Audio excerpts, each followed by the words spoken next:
CBSE ने एक बार फिर सबको चौंका दिया है, और चौंकाने की बात ही ऐसी है, उसने अपने ऑफिशियल वेबसाइट जो एकेडमिक्स के लिए cbseacademics.nic.in पर जितने भी स्किल पेपर हैं उनके नए सैंपल पेपर को जारी किया या उनके भी सैंपल पेपर को जारी कर दिया।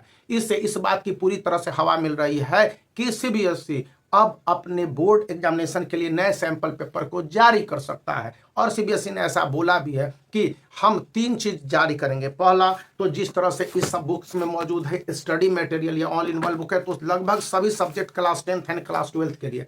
इसी तरह से क्वेश्चन बैंक प्रोवाइड किए जाएंगे और इसमें स्टडी मटेरियल होंगे, पीडीएफ फॉर्मेट में होंगे, और ये सेलेक्टेड हो सकते हैं, इसको ऑनलाइन और ऑफलाइन दोनों हो सकता है। जिस तरह से कि स्कूलों को भी भेजे जाने की बात बोलता है या ऑनलाइन प्रोवाइड कर देगा, स्टूडेंट ले लें।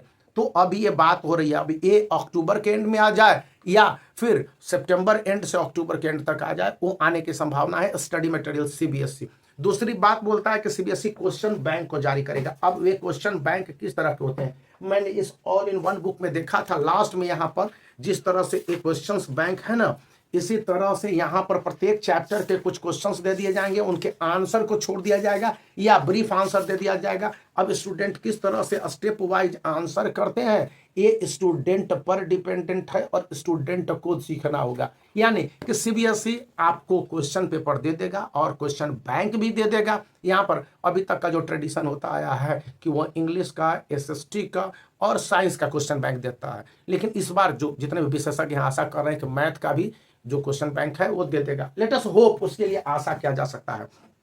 अब मोस्ट प्रोबेबल क्वेश्चन पेपर को भी फिर से जारी करने की बात होता है। जैसे कि मैं सोशल स्टडीज में देख रहा था कि यहाँ पर जब मैं लास्ट में इस बुक में देखता हूँ तो 2024 के बोर्ड एग्जामिनेशन के हिसाब से जो क्वेश्चन बनते हैं प्रत्येक चैप्टर के हिसाब से, उस क्वेश्चंस को किस तरह से ये प्रोबेबल है वो दे दिए जाएंगे और यह स्टूडेंट के लिए काफ़ी उपयोगी होंगे। हालांकि ये बुक मंथली प्रैक्टिस पर आधारित है कि आपने अप्रैल में क्या पढ़ा है, मई में क्या पढ़ा है, जून में क्या पढ़ा है, तो उस हिसाब से है, तो आपको उसी हिसाब से तैयारी करनी होगी। न सिर्फ सोशल स्टडीज में मुझे जो बताया गया है कि इंग्लिश में भी इसी तरह के एक क्वेश्चन बैंक दिए जाने की बात सीबीएसई ने कही है और वे question paper important question paper के रूप में रहेंगे। हालांकि सीबीएसई साफ साफ कहता है कि वह किसी भी तरह से जो प्रोबेबल बोर्ड क्वेश्चंस हैं उसी को कंफर्म नहीं करता है और नहीं करेगा, लेकिन इस तरह के क्वेश्चंस आने से स्टूडेंट को एक मोटे तौर पर अनुमान हो जाता है कि कैसे क्वेश्चंस आएंगे बोर्ड एग्जामिनेशन में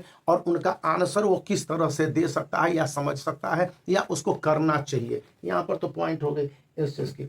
अब मैथमेटिक्स स्टैंडर्ड में भी उसने जो बोला है कि इस बार बेसिक मैथ को और स्टैंडर्ड मैथ को डिफरेंशिएट करते हुए मैथमेटिक्स स्टैंडर्ड में एनसीईआरटी बुक के हायर डेरिवेशंस को पूछा जाएगा। अब हायर डेरिवेशंस मतलब इस तरह के क्वेश्चंस है, कॉम्पिटेंसी बेस्ड क्वेश्चंस जिसमें कि ग्रेडिंग लाइक है, फिगर बेस्ड और डेटा बेस्ड भी होगा, फिर ग्राफ बेस्ड और पिक्चर बेस्ड आपके क्वेश्चंस होंगे। इस तरह से आपके एक रेफरेंस टू कंटेक्स्ट बेस्ड नहीं कहा जा सकता, लेकिन आपको एक पैसेज दे दिया जाएगा और उस पर आधारित बहुत सारे क्वेश्चंस हैं, ये आपको आंसर देने होंगे। तो इस तरह के क्वेश्चंस को सीबीएसई ने प्रपोज कर दिया है मैथमेटिक्स के लिए। और लास्ट बट नॉट लिस्ट मैं साइंस की बात कर लेता हूं। तो साइंस में बहुत ज्यादा चेंज नहीं है। साइंस में साफ साफ कहा गया है कि इस पैटर्न पर आधारित क्वेश्चंस को सीबीएसई पूछने जा रही है। अब नया बदलाव क्या हो सकता है, और इस बार तो केवल 15 चैप्टर साइंस में शामिल है। तो नए बदलाव में जहां तक जानकारी बताई गई है बहुत सारे बुक्स को देखने के बाद और समझने के बाद कि बोर्ड एग्जामिनेशन में इस तरह के क्वेश्चंस को देखकर सीबीएसई ये साबित करना चाहती है कि क्वेश्चंस डिफिकल्ट नहीं होंगे, स्टूडेंट के अंडरस्टैंडिंग और उसके आंसर देने के तरीके अलग होने चाहिए।